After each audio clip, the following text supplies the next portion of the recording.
Buenos días, mis hermanos. Para mí es un honor, un privilegio estar aquí hoy otra vez compartiendo con ustedes la palabra del Señor. Y quisiera que tomáramos un segundo para orar. Vamos a ir delante de la presencia de nuestro Dios para que Él nos dé sabiduría y conocimiento de lo que Él es en nuestra vida. Bendito Dios, venimos delante de ti en el nombre de Jesús. Es un privilegio poder estar, Señor, hablando de tus cosas.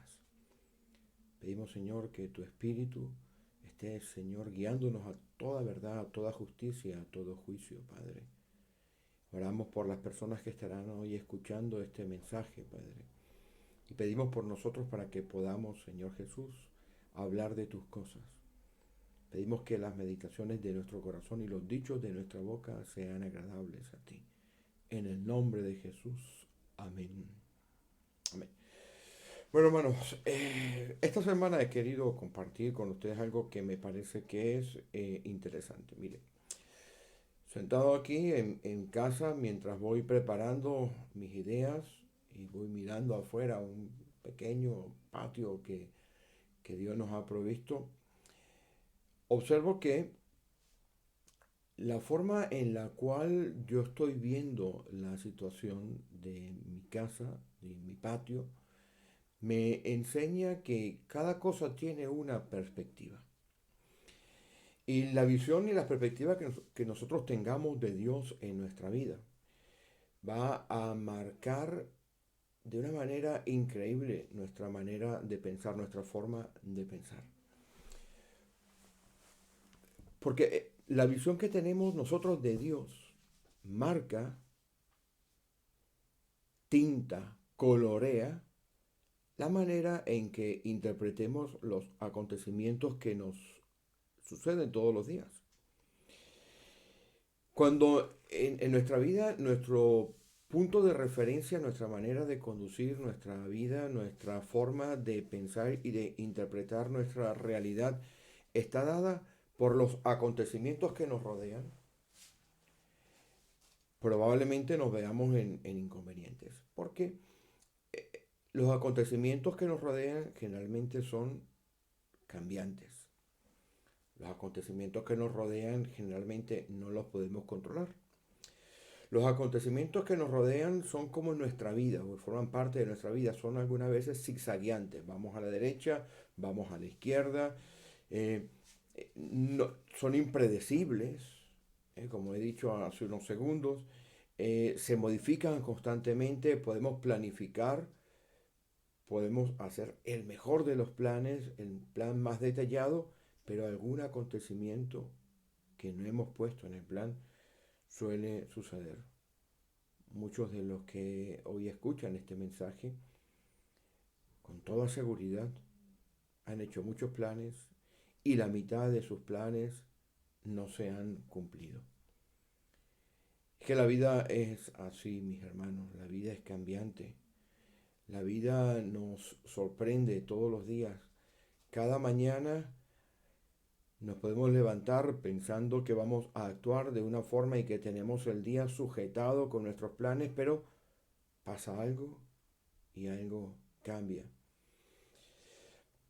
Y esto sucede, mis hermanos, cuando quizás ponemos más la visión de cómo conducirnos, cómo poner nuestros planes, cuando, cuando lo ponemos en la parte de afuera. Voy a explicarlo. Cuando nuestra brújula, cuando nuestro mapa, cuando nuestro GPS, cuando nuestro navegador son las circunstancias, son nuestros planes, nuestras emociones, nuestros deseos, nuestra manera de pensar, estaremos en una situación de evidente inestabilidad.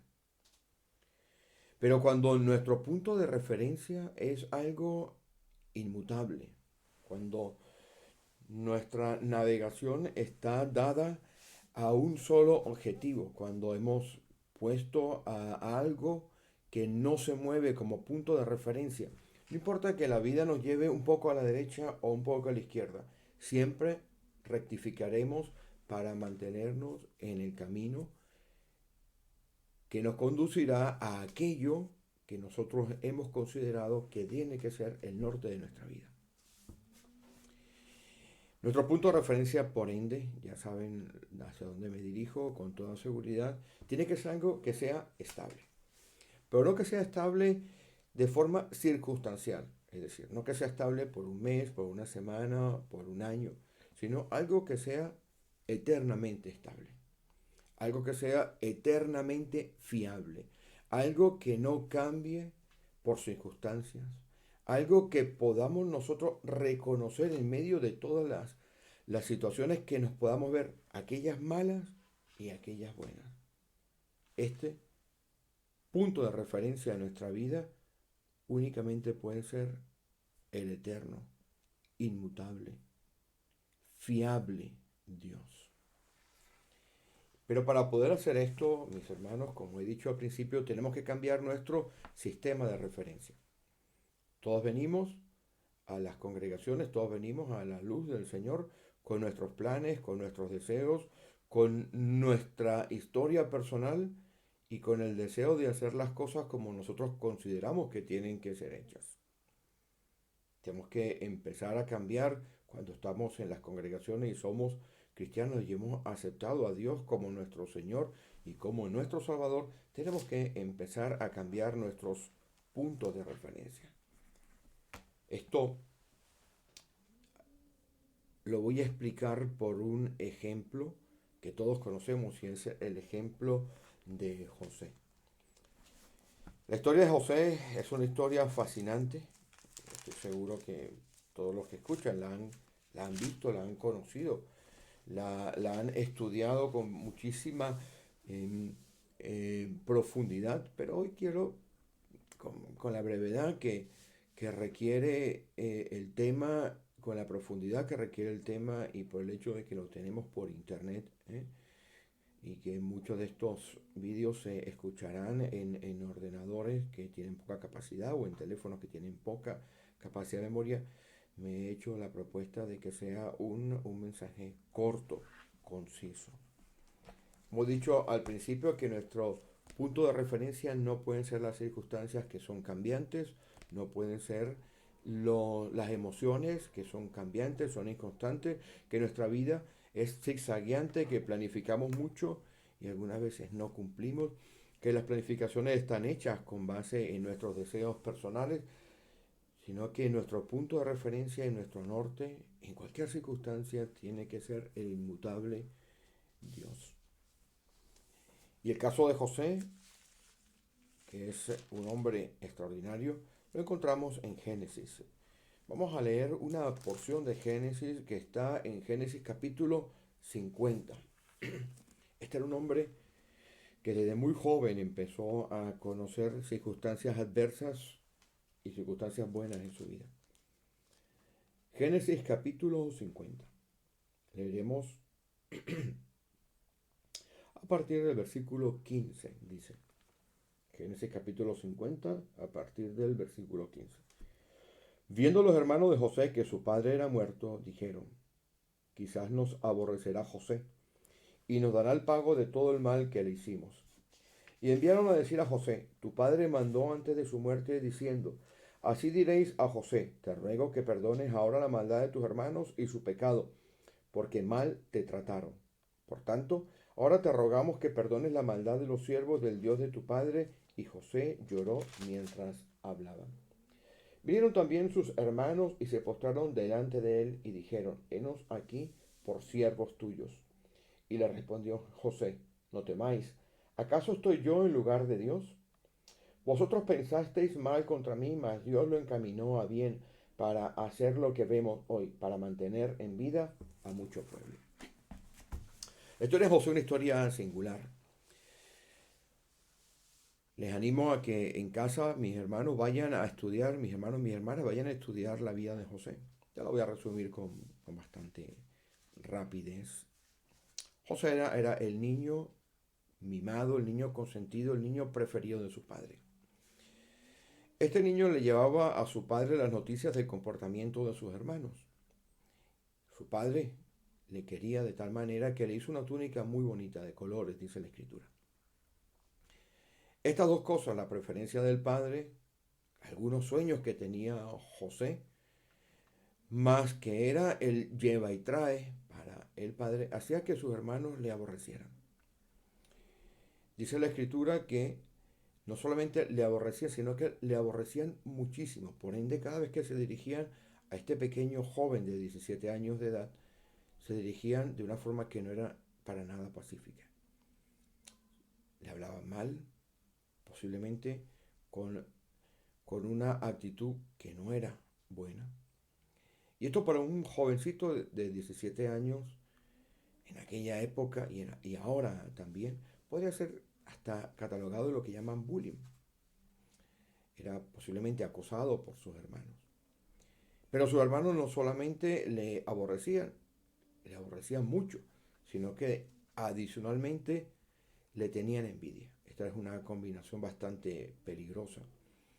La envidia más el aborrecimiento lo llevaba a que estos hermanos complotaran, pensaran en matarle.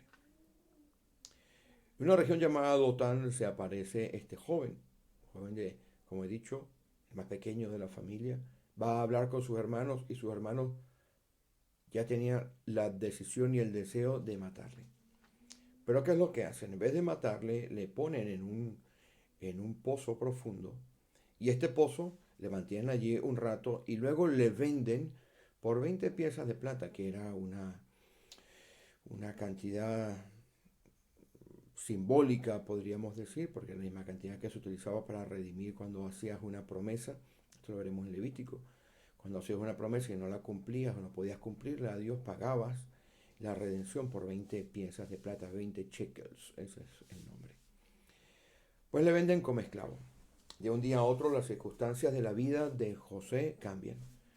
De ser el niño mimado de su padre, el niño consentido de su padre, el niño que tenía todas las cosas en la casa de su padre, es despojado de su túnica, es metido en un agujero para ser vendido, tiene en riesgo su vida, le venden como esclavo y le venden a un lugar lejano.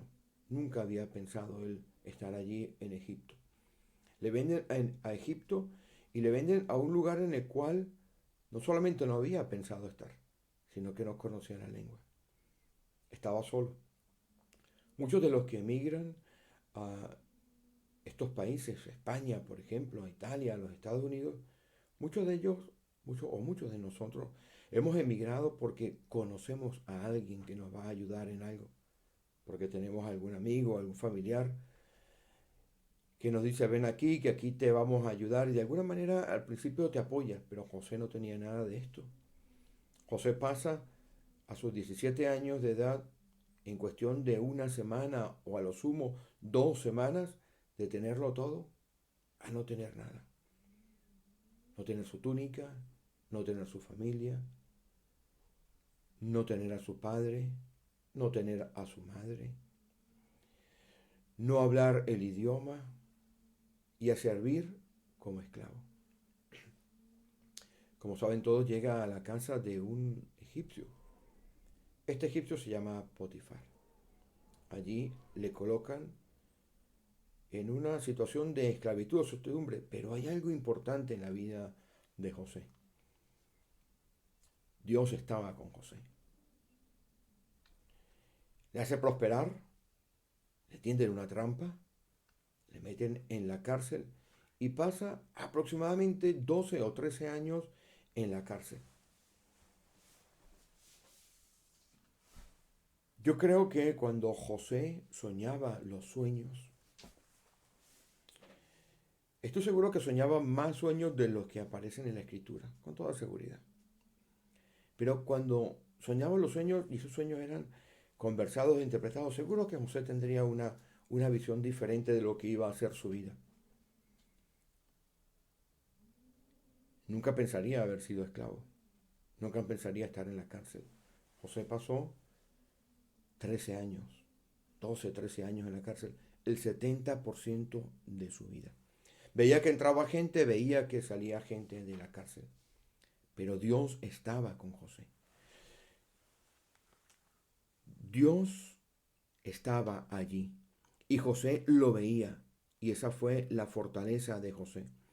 El enemigo muchas veces va a tratar de que nosotros no pongamos nuestra vista en Dios en medio de las circunstancias más difíciles.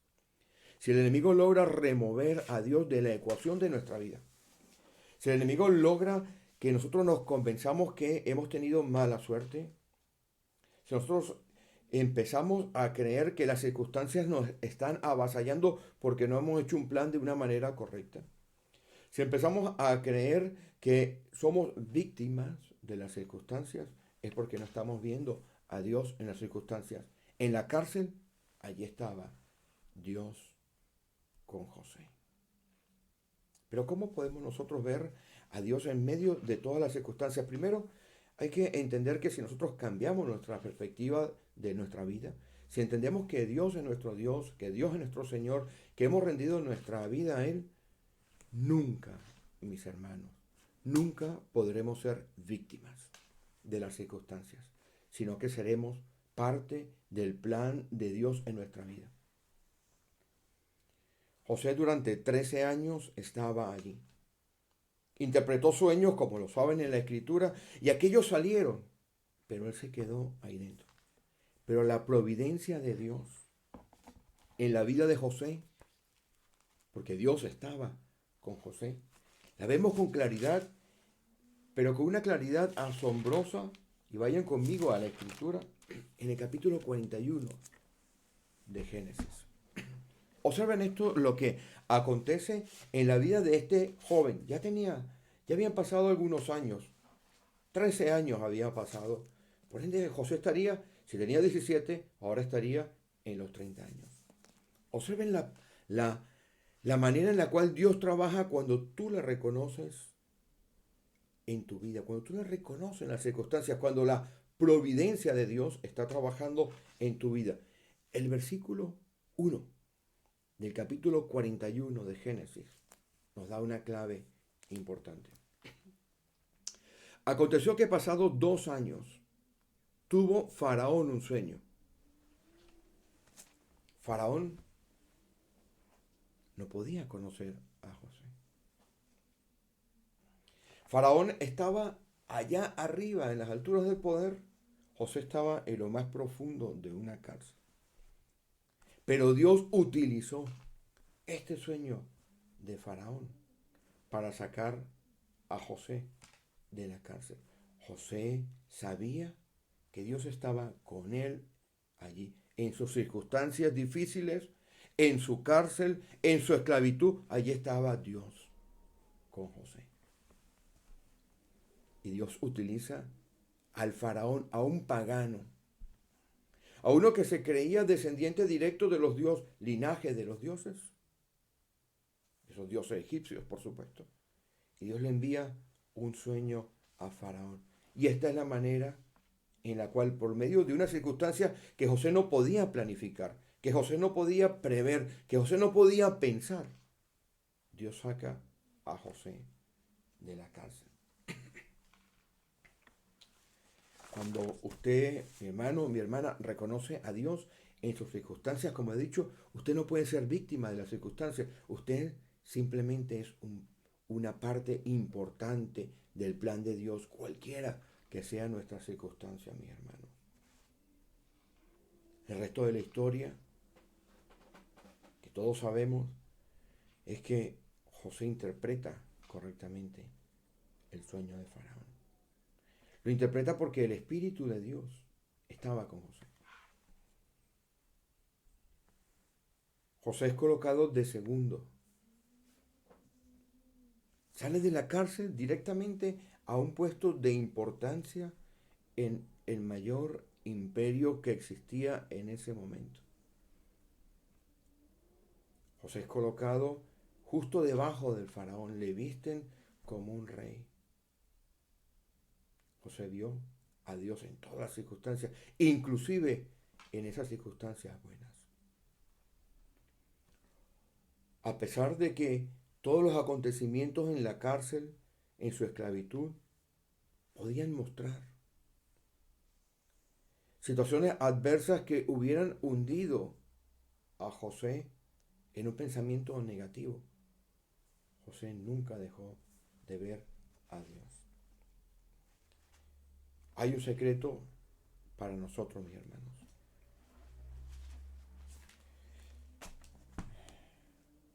La Escritura nos indica muchas maneras de conocer a Dios, pero la primera manera es recibir a Jesucristo como tu Dios, como tu Señor y como tu Salvador. Eso es lo más importante para conocerlo. Y la segunda es colocar tu pensamiento y tu vida en Él. Ya voy a ir allí.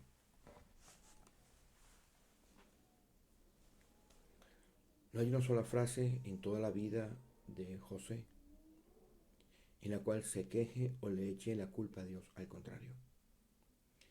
Una de las porciones más espectaculares que tiene la Escritura en Génesis, a mi leal saber y entender, es cuando José pone en perspectiva que Dios estaba a cargo de su vida, inclusive allá abajo en el pozo de Dotán, cuando fue quitado de su familia, cuando fue vendido a Egipto, cuando pasó el año sirviendo o el año y medio o 2 años, depende del comentarista y depende de circunstancias, 2 años en la casa de Potifar, 1 año en la casa de Potifar, como esclavo, aprendiendo el lenguaje. Y después 10, 12 años allí en una cárcel de unas condiciones pésimas. Miren lo que dice Génesis capítulo 50. El versículo 20 es una verdadera declaración de confianza en Dios y no en sentirse víctima de unas circunstancias que fueron durante 13 años de su vida terriblemente adversas, sin contar el tiempo en el cual no pudo estar con su familia, con sus hermanos. El versículo 20 se lee de esta manera. Vosotros pensasteis mal contra mí, mas Dios lo encaminó a bien para hacer lo que vemos hoy, para mantener en vida a mucho pueblo. Hermano, hermana que me escuchas hoy, cuando mantienes tu vida sometida a Dios,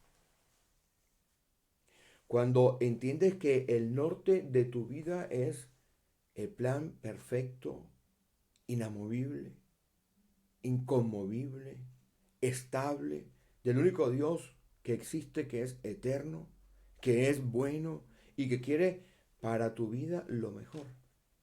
Nunca vas a pensar en las circunstancias como adversas. Nunca serás víctima de las circunstancias. Nunca podrás confiar o decir que tienes suerte o que tienes mala suerte, sino que dirás que tienes a Dios que guía tus pasos. Para nosotros hay una palabra en Isaías.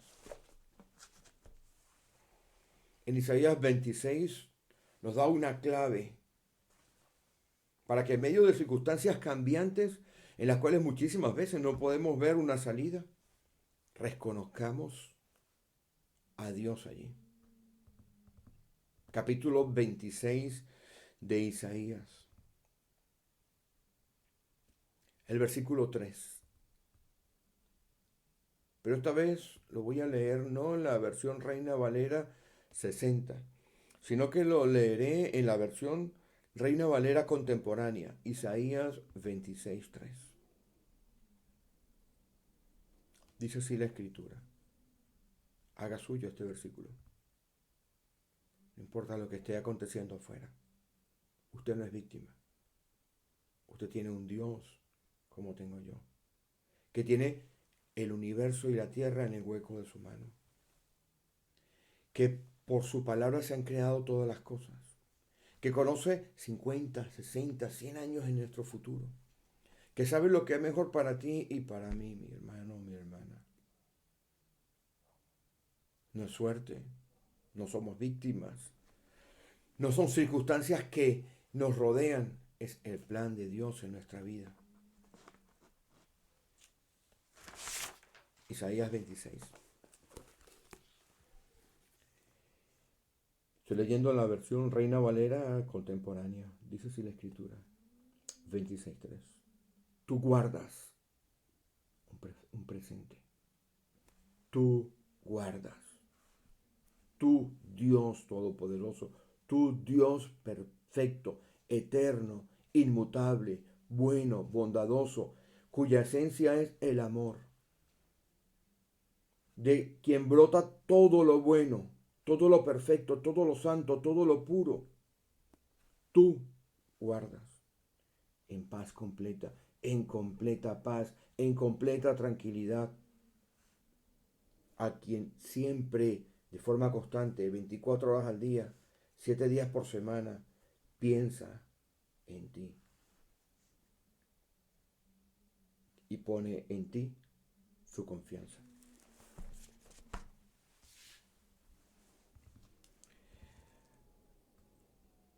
Que las circunstancias son difíciles y son adversas, sí. Que dan miedo o temor, sí.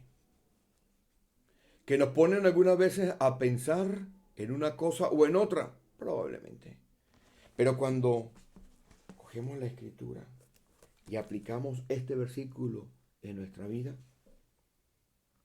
entendemos que el enemigo probablemente quiera instalar en nuestra manera de pensar el miedo, el temor, la desesperanza, el desánimo, el pensar que Dios no tiene las cosas en control, pero Dios tiene las cosas en control. ¿Estás intranquilo? ¿Estás intranquila, hermana, hermano, hoy? Lee este versículo. Reconoce a Dios en todas tus circunstancias. No eres víctima, eres parte del plan de Dios. Tú guardas en completa paz a quien siempre piensa en ti y pone en ti su confianza. Te animo a que esta semana pongas el foco de tu vida en Dios. Pongas el centro de tus planes en Dios. Cojas tu brújula, echa de tus planes, cojas tu carta de navegación, tu manera de interpretar tus circunstancias, la pongas a un lado y coloques a Jesús, la piedra angular sobre la cual nuestra vida tiene que ser construida, como tu brújula, como tu GPS, como tu navegador. Y empieces a cambiar tu manera de pensar. Yo creo en un Dios poderoso. Creo en un Dios que tiene todas las cosas bajo control y que todas las circunstancias que me están rodeando, yo puedo como persona interpretarlas de una forma que no es la correcta, pero cuando levanto mi vista y veo a la estrella de la mañana, a aquel que así como subió, volverá, aquel que es capaz de hacer de las cosas que no se ven, por su palabra, crear lo que se ve. Yo entro en paz. Te animo a que esta semana no permitas que el enemigo remueva a Dios de la ecuación de tu vida. Al contrario, pon tus pies sobre la roca. Porque cuando pones tus pies sobre la roca puede venir lo que sea, pero has afirmado tus pies sobre Jesucristo, nuestro Dios y nuestro Señor. Que el Señor te bendiga durante esta semana. Recuerda, Él guarda en completa paz a aquellos cuyo pensamiento está puesto en Él, cuya confianza está puesta en Jesús. Bendiciones.